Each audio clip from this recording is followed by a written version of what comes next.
Les mots woke et wokisme sont maintenant présents dans le dictionnaire Le Petit Robert.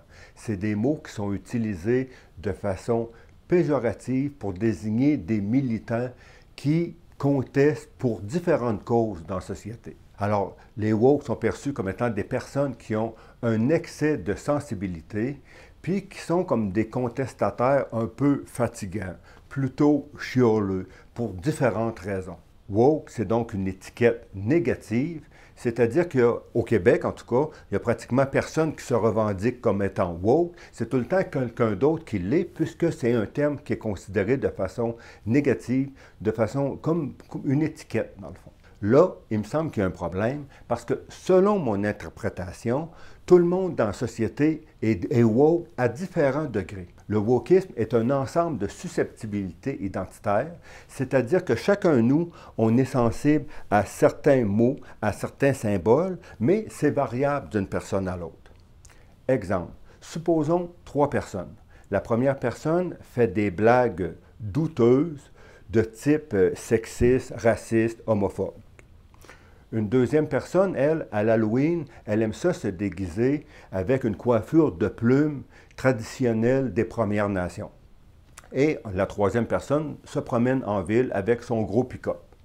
Ces 3 personnes-là se rencontrent. Qu'est-ce qu'il risque d'arriver? Bien, il y a 2 personnes qui vont dire à la première, celle qui fait des blagues, va dire « Hey, tes blagues stupides, là, on ne veut pas les entendre. » La personne va dire, ben voyons donc, je ne suis pas sexiste, je ne suis pas raciste, je ne suis pas homophobe, mais c'est juste que je fais des petites blagues. J'ai le droit, on a le droit de s'amuser dans la vie. À la deuxième personne, celle qui porte le déguisement de plumes à l'Halloween, les autres vont lui dire, ben voyons donc, hey, ça là, c'est de l'appropriation culturelle, tu ne peux pas faire ça, c'est un symbole autochtone, on n'a pas le droit de faire ça. Mais la personne va dire, ben voyons donc, c'est l'Halloween, on peut s'amuser, on peut se déguiser comme on veut, on vit d'un pays libre, voyons donc.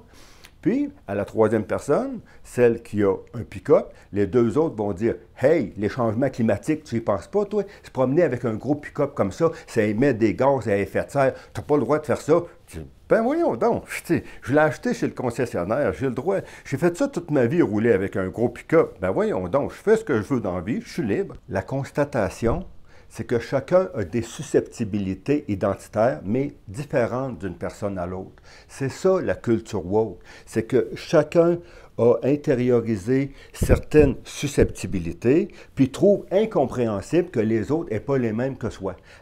Chacun trouve que les autres exagèrent, mais chaque personne se trouve correct, c'est acceptable de faire soit des blagues, de porter tel déguisement ou de rouler dans le véhicule qu'il veut. C'est ça, dans le fond, la nouveauté woke. C'est le résultat de l'individualisme parce qu'on constate qu'il y a comme un émiettement culturel des visions du monde, puis chacun se juge différemment les uns des autres. En conclusion, je suis woke, tu es woke, il est woke, nous sommes woke. Hypothèse.